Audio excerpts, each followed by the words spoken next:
Hey crew, it's Pitt, and I'm back with some stuff that's probably going to step on some toes. So, we're going to do standard disclaimer on this one. If you are not searching in your faith, you do not want to be here. If you are firm where you are and you are happy where you are with that, be blessed. You don't want to be here. I am definitely going to step on some toes with this one, but I can't help that. I have to do what I'm told to do. And so, with that being said, we're going to step into manifestation. We're going to talk about the statement, I am. That is an important statement, and it starts in the very beginning. Genesis 1. In the beginning, God created the heavens and the earth was formless and void, and darkness was over the surface of the deep, and the Spirit of God was hovering over the surface of the waters. And God said, "Let there be light," and there was light, and God saw that the light was good, and he separated the light from the darkness, and God called the light day, and he called the darkness night. And there was evening, and there was morning, and there was first day. Now, would you believe me if I told you that there were multiple references to I am in this 3 verses in the beginning of Genesis? You probably wouldn't, because you probably haven't looked at it. But I tend to look at things. And so, let's look at this. The word Haya, right here, Haya. Make sure y'all can see that. Yes. All right. This word right here is to fall out, to come, to pass, come to be. Right? Haya. This is I am. It says the earth was without form. Right? That is this word. The earth came to be. Past became. Let there be light is Haya, light. And there was Haya. Again. So whenever it says let there be, or and there was, that's that word. And God said, Haya, light. I am becoming light. And I became light. And God saw that the light was good. Now, let's get back into it again. I'm gonna break this down just a little bit further. I did not have this pulled up, but all right. So, let there be light. All right. Now, God here is Elohim. This is the plural of God. Right. This is God's. This is multiples, but this is the collective of God, right? I believe, and I know that it is unconventional, and I know that it is going to step on some toes, but I believe that we are all divine expressions of God, that we are none of us in and of ourselves divine, but we are very tiny slivers of the divine, and we are empowered by the divine to do most things. Most things are available to us. And so we have choices to make throughout our lives that determine where we go. But the combination of all of these is the we of God, in my opinion. The Elohim is the culmination of all the souls, all the tiny pieces, and the existence between those pieces, because there's me, and there's the camera, and there's the space between this. That is all God. And the space inside the space between us, that is God too. And every single person on the planet, and every single animal on the planet, and every single molecule of air, and all of space itself, and the sun, and the moon, and everything ever is God. That is my belief. And so I don't believe in what a lot of people believe in as far as that goes. I don't believe that there is a divine judge sitting on a throne somewheres just waiting for us to mess up to judge us. I believe that we are here to learn lessons, and part of those lessons is to understand that you are part of God. You are part of the I am. And so you have access to the I am. Now, I know that a lot of people are going to get upset about that, and that's fine. Oh, let me go ahead and close this tab out because I have a lot of tabs up. And he says, let there be light and illumination, right? Let's go ahead and pop this one out and we'll go over to light. And so this is light. This is daylight, early morning, sunshine, lights. And then, so he says, let there be light. Oh, the light comes into play later. And God saw that the light was good, and he separated the light from, right? So he said, let there be. He said, and there was. And that is the word haya. The word haya. No, that's the wrong one. Right here. Haya. Right? That is right here. To fall out, come to pass, become, or be. Haya. Haya. Haya. Haya. Oh. Make sure there's nothing else I need to touch on this one because I'm going to close it out. Okay, no. All right, so now we're going to go into Exodus. And in Exodus, there comes a problem. Like, I have a lot of problems with the book of Exodus. I have a lot of problems with many things in the book of Genesis. Well, I've talked about those, and there are inconsistencies, but I believe that the greater message breaks through despite the efforts of man. And this is one of the instances where I believe that the higher work, the reason that the entire book is here, is to give us access to the divine, to God himself. And he never required a sacrifice up until Moses. There was, like, I've gone into that, but Moses asked God, suppose I go to the Israelites and say to them, the God of your fathers has sent me to you. They ask me, what is his name? What should I tell them? People are expecting gods to have a name. There's a lot of God name worship out there now, but God has, up to this point, been beyond the point of a name. There was no name for God. And God said to Moses, I am who I am. This is what you are to say to the Israelites. I am has sent me to you. And God also told Moses, say to the Israelites, the Lord, the God of your fathers, the God of Abraham, the God of Isaac, the God of Jacob, has sent me to you. This is my name forever, and this is how I am to be remembered in every generation. All right, let's break that down. That is the wrong tab. Oh, I put that up so that we could see this right here. This I am is different. This I am, it's not popping up for y'all, but this is Wayomer. Oh, this is not Haya. This is not that I am. This is here I am. As a mortal, here I am. And that's why I had that up there, was to show that was a different word. But I'm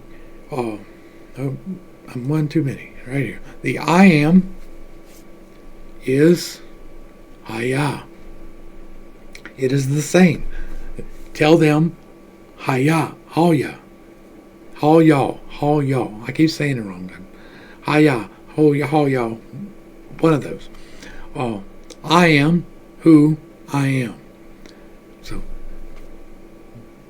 when he spoke into existence and throughout the book of Genesis, I didn't show, like, let there be an expanse, and there was an expanse, and let there be waters, and every time he says let there be in the book of Genesis, it is the same word of I am. That is the same word, I am.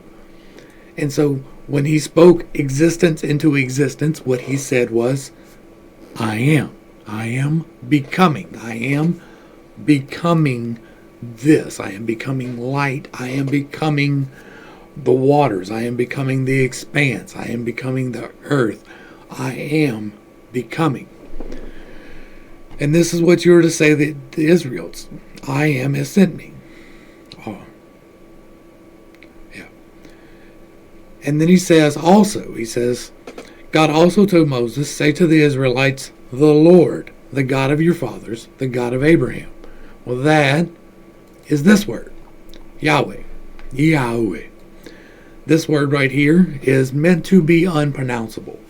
These four letters right here, which is what this translates into, are vowels in the Hebrew language. And they're not really written. Like, when they write in Hebrew, they leave the vowels out. because they are just sounds in between the hard consonants, and so they are somewhat interchangeable. Not entirely, but somewhat. Hebrew is a complicated language. It's not like English. But this says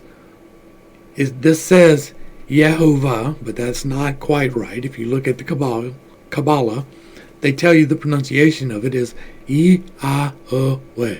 Yahweh. Yahweh. Right? Well, that's a whole lot like, what did I do with it? I lost it. I closed it out. That's an awful lot like Haya. Haya, Yahweh. It's basically the same thing, right? Right. It's exactly the same thing. If we scroll down here, this is Jehovah the Lord. Haya. This is from the same word as I am.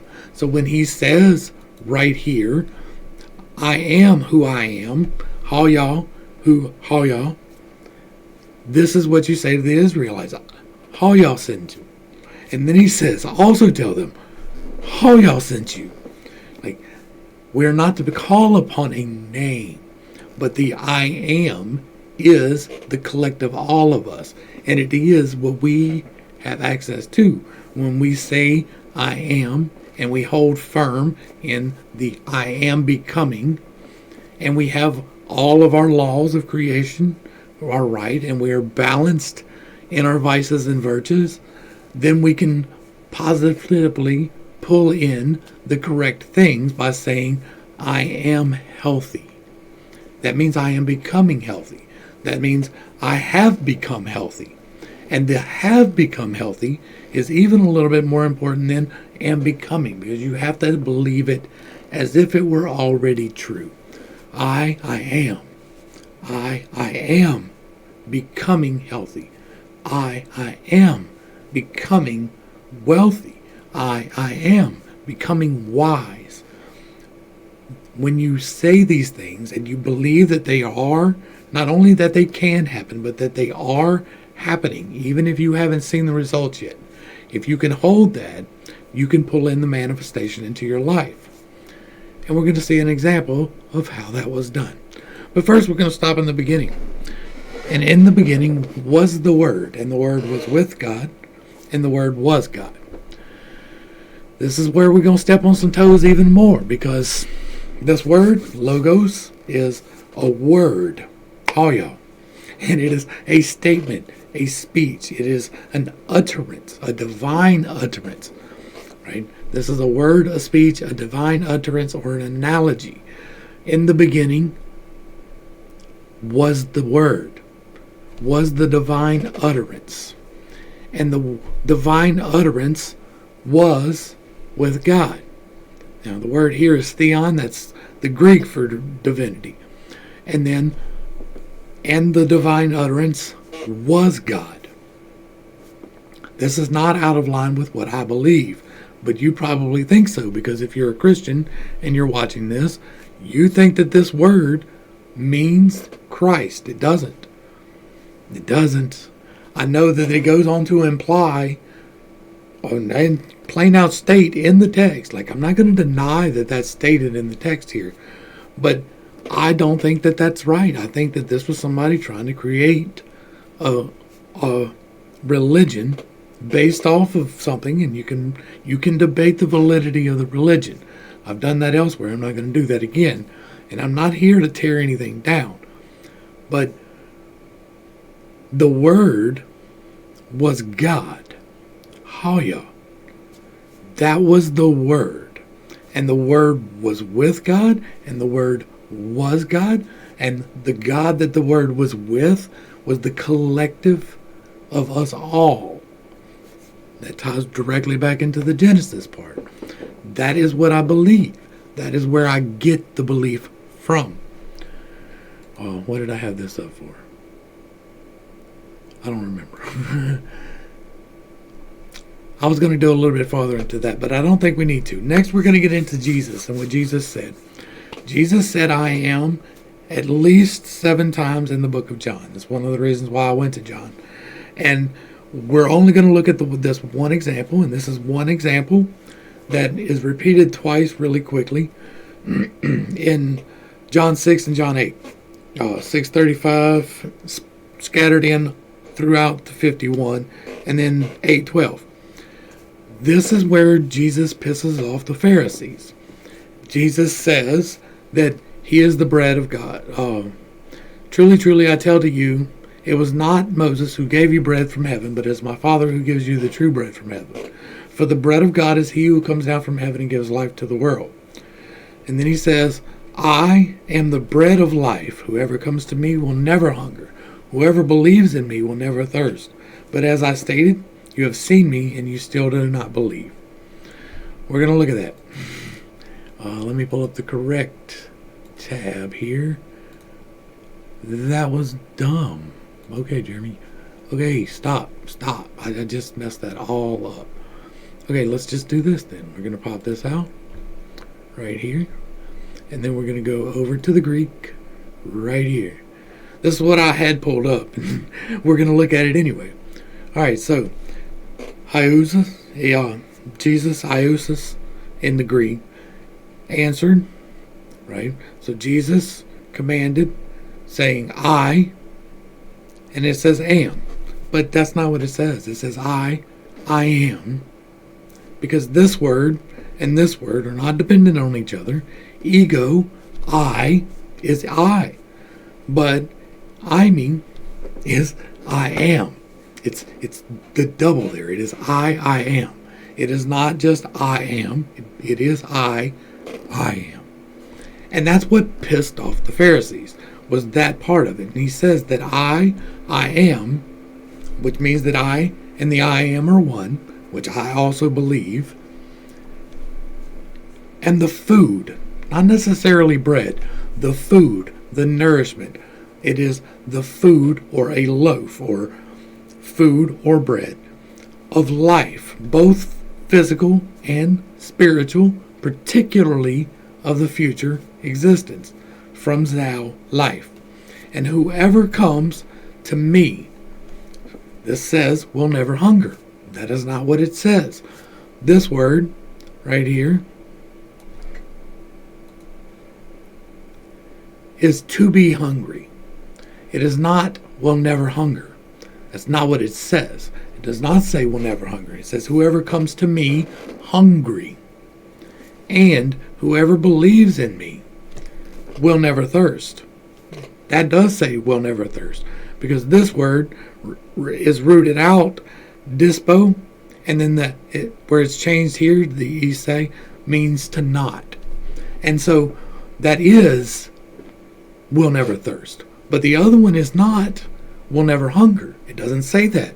It says whoever comes to me hungry. I am.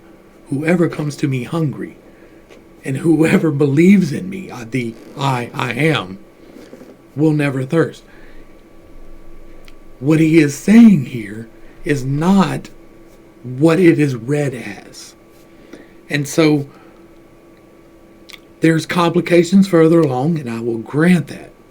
But I believe that despite the best efforts of man, the message strikes through. And sometimes the message can get a little bit distorted in trying to pass along a specific message. Now, there's several instances through this. I'm not going to take you through a word study of this entire thing. But if we go down here to 8, we're going to look at it again real quick. It would be 8:12, so we're going to be right up in here. All right. He says, I am the light of the world. He says again, I am the light of the world. It's saying that I and the divine, the light of the world, the illumination, the spiritual spark, that is what the light here is. It's like, it's phobos, but it's saying it is the light of the world. And if you walk with me, you will not walk in despair. That's what this word is. This word is despair. It is darkness. It is extreme darkness. It is utter darkness. And it is despair. But we'll have the light of life. There are 7, you'll hear me on this, there are 7 I ams in John. And they are all I am. And when he says that, they want to stone him. They get mad. This is the thing that gets them mad at him.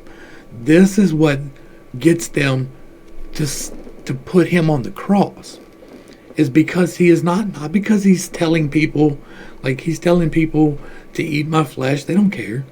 He's telling people you're forgiven of your sins. They don't care. But when he says that I am, and he starts teaching people how to come to the I am, then they get mad. They want to stone him. And go back and read it yourself. Like, don't take my word for it. I'm showing you the words.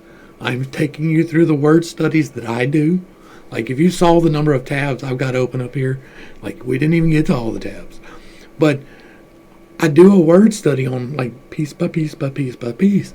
And if you go and you look at it in the original, right, this is the Greek right here, that it gives you the English translation of what they say the English translation is, but it gives you the Greek word, and you can just take this and copy it over and paste it in and look at it from a different source. And sometimes you find out new things. Like we just found out that this is not will never hunger. This is, like it says it right here, that is what it means. To be hungry, needy, desire earnestly. That it doesn't mean will never hunger. That is somebody trying to sell you something. It is. Now you can absolutely argue the validity of what he's trying to sell you. I'm not going to argue against it. You can absolutely find God through Jesus. You can. It is enough. It was not enough for me, and God showed me past that. It's not enough for some people. Like there's a lot of people who have problems with the whole book, and I understand that. I'm trying to show you that even in a flawed book, right, because I do believe that there are severe flaws in this book, this is one of them, right here. Even though that is there, the overall arching message through this is to love the Lord thy God with all of thy heart, soul, and mind. To love your neighbor as yourself, because Jesus told you that was the sum of the law. He didn't tell you to go out and break the law of Moses, because that law was written for man. Because man needs laws. But he tells you repeatedly that these things that I can do, you can do too. That which is within me is also within you. Right? If you have but the faith the size of a mustard seed, all of these things you can do and more. You can say to that mountain, be cast into the sea, and it shall be. So if you hold the I am and you say, I am healthy, that means you are becoming healthy, and you have already become healthy. That means if you say the I am and you hold the belief, not only that it can happen, but that it will happen. These things will come to you. If you knock, the door will open. If you seek, you will find. There is knowledge to be had if you take off the glasses. If you don't read this with the if we only, it says in here that, like it says, I am the door to come. Like no one comes through except through me, right? The I am. Nobody comes through except for me. And so if you can go through Jesus, but you can go by yourself too. You can have a direct relationship with God. There was never a sacrifice necessary for your forgiveness. The only sacrifice ever required was your willing heart to him. Period. We're told that in the Psalms. We're told that in the New Testament. We are told that. But they hide it so that you think that you have to tie in to some religion just because it's been around for a while. There's a lot of narcissism in the way that this book is written. And it is to keep people on the straight and narrow because people tend to stray. And this guidebook is great. It does that. I don't believe that it is as necessarily strict as it should be. I've shown in Genesis where the dietary laws aren't consistent in the one book already off the top, right? Why was there a sacrifice before we were given meat to eat, right? That's a serious question right there. Why were we not given clear instructions from the first sacrifice? Why one was accepted and the other wasn't? Despite the fact that we weren't supposed to be eating meat yet. We were only given the plants to eat. These are serious questions. But that doesn't change the fact that God is. It doesn't change the fact that He is the I am, and we are in the I am. I also am. I am in God. Now, I am not a God. You are not a God. You are but a tiny little bitty sliver of God. You're a little piece, right? You're the pinky nail on the whole hand, on the whole body of God. Like, we are not gods, but we are a piece of God, and we have access through Him, through the faith in Him, and with the size of a mustard seed, tiny faith, you can make things happen in your life. That was the whole point of doing this study right here. I wanted to show you the power of I am, because I am is powerful. You need to do daily affirmations for yourself about what you want to be. If you want to be more, and if you want to be better, right? You've identified your own needs, what you want out of your life, then you need to speak it into existence. You need to I am it. I am. I am becoming a restaurant owner. I am becoming a t-shirt salesman. I am becoming a line production. Like, you don't have to have a dream to be a CEO. You can dream to have a nice, comfortable job that you do comfortably every day, and you come home to your house and you live the best life you can. And you go out and you have fun with your friends and you do your things. That can be your goal. Some people's goal is to be the CEO or the president or whatever it may happen to be, and that's their path, and your path does not have to match anyone else's path. Your path needs to match you, and what you need to do is set your goals. You need to write them down, and you need to speak them into existence. You need to call them forth through manifestation in the belief that you are a tiny, worthy, whole and complete piece of the God who is, was, and always shall be. He who holds all things. He who set the entirety of the universe into motion and holds it in place. That is who I serve. And that's all I can do, right? To the crew, thanks for hanging out. I appreciate every single minute that you are here with me. I am praying for you every single day. I love you, and until next time, this has been Pittstake. Peace.